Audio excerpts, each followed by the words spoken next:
Magandang gabi sa inyong lahat mga ka-farmers. Kamusta po kayo lahat? Long time no see po. Kamusta na po ang buhay dyan sa Pilipinas? Ngayon po may magandang balita ako sa inyo.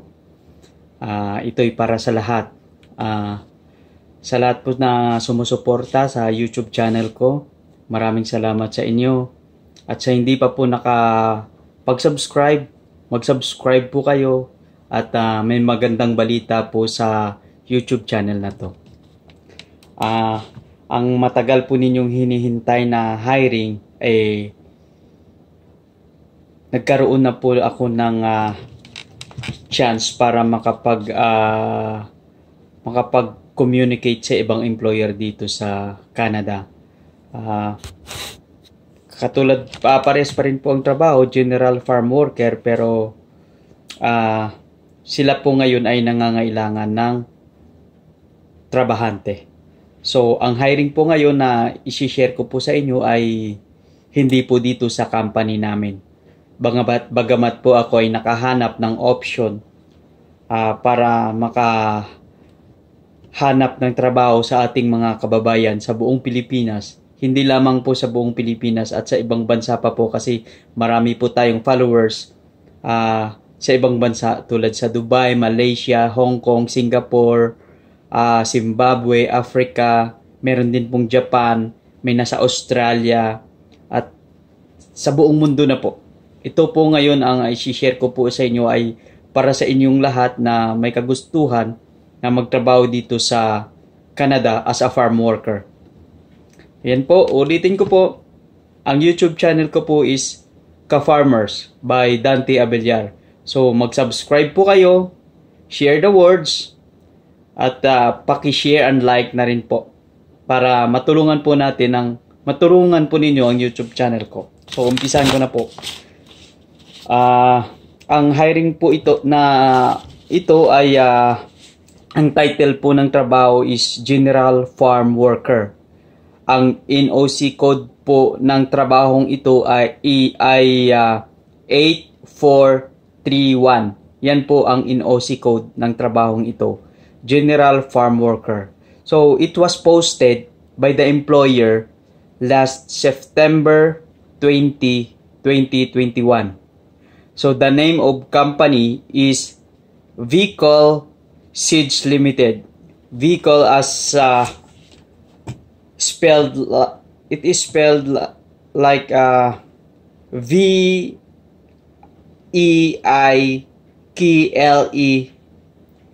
SEEDS Limited. Vehicle Seeds Limited. Ang address po ng kumpanyang to is Southwest 304331 W3 Cuttknife, Saskatchewan. So ang hiring po na ito ay hindi dito sa Ontario, kundi ito po ay sa Saskatchewan Cuttknife. So yun po. Uulitin ko po. Name of company is Vehicle Seeds Limited. Spelled as V as in Victory, E as in Eagle, I is in India, K as in Kangaroo, E as in Echo, L as in Lima. Then Seeds, S as in Singapore, E as in Echo, E as in Echo, D as in Delta, S as in Singapore, Limited. Vehicle Seeds Limited. So, ang product po nila ay whole grains. So, ang trabaho po dito is whole year round po ang trabaho dito. Ayan po. So, ang basic salary po dito is per hour po ang bayaran. So, based on the employer, magbibigay po siya ng $21 per hour.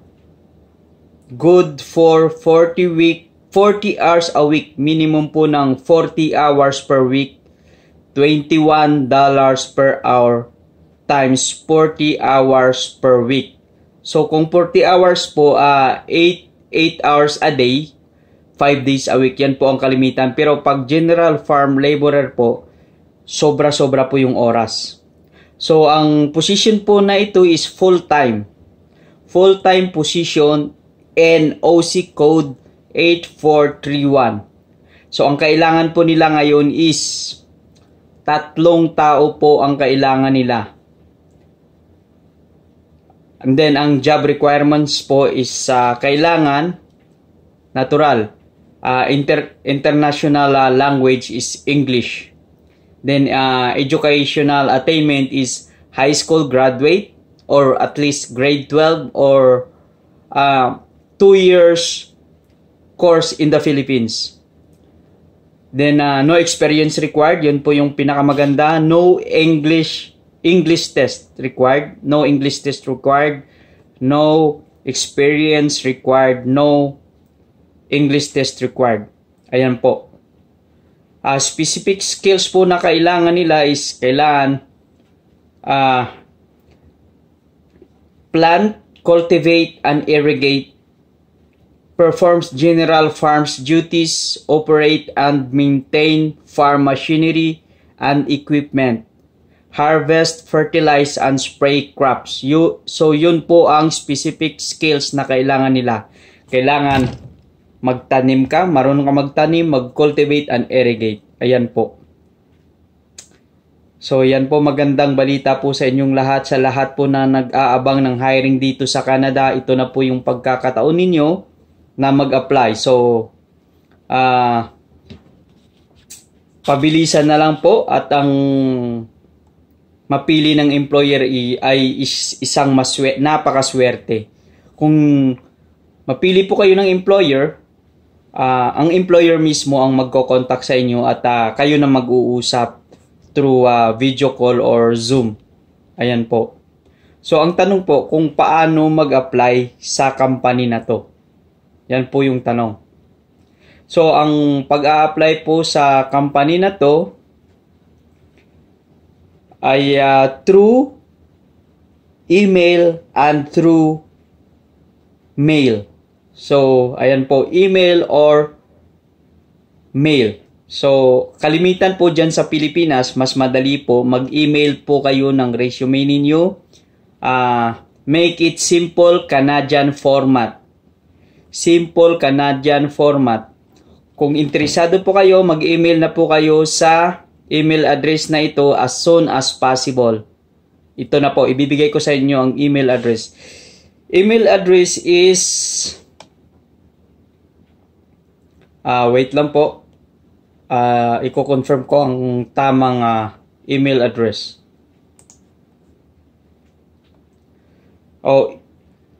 Email address is carl@vcolagro.com. So, mag-email po kayo sa carl@vcolagro.com. I-spell ko po sa inyo. carl@vcolagro.com. Ito po. C as in ulit po. C as in car, A as in alpha, ulit po. C as in Charlie, A as in alpha, R as in Romeo, L as in Lima, then at Vehicle Agro, V as in Victory, E as in Eagle, I as in India, K as in Kangaroo or Kilo, L as in Lima, E as in Eagle, A as in Alpha, G as in G? G as in Green, R as in Romeo, O as in Oscar, .com. carvehicleagro.com. So, yan po ang email address. So, kung kayo naman po ay magpapasa through mail, isend nyo po ang resume ninyo through P.O. Box 548, Catknife, Saskatchewan, postal code S0MON0. Ayan po. Uulitin ko po, ang pag-a-apply po mas madali through email po. carl@vehicleagro.com. So, ang email address na po, i-type ko po ito sa description ng YouTube channel ko. Ayan po. Para hindi po kayo malito kasi nahirapan po ako mag-pronounce At mag-isa-isa ng mga letters na to para hindi po kayo magkamali. Tingnan nyo po doon sa description ng YouTube channel ko. Ayan po. Sa mga gustong mag-apply po, ito na ang pagkakataon ninyo para makapag-apply dito sa Canada as General Farm Laborer. Ayan po. Tandaan po ninyo, it is a 2 years contract. Okay? Pag nagkaroon ka na ng 1 year experience, pwede ka nang mag-apply ng permanent resident. Pero you need to pass the English test at least 4 points in all levels as listening, writing, reading, and speaking. Dapat maka 4 points po kayo lahat doon bago kayo makapag-apply ng permanent resident through provincial nomination or pilot program. Ayan po, importante po yun. At advice ko lang po sa lahat na gusto mag-apply, dapat may fresh po kayo na passport.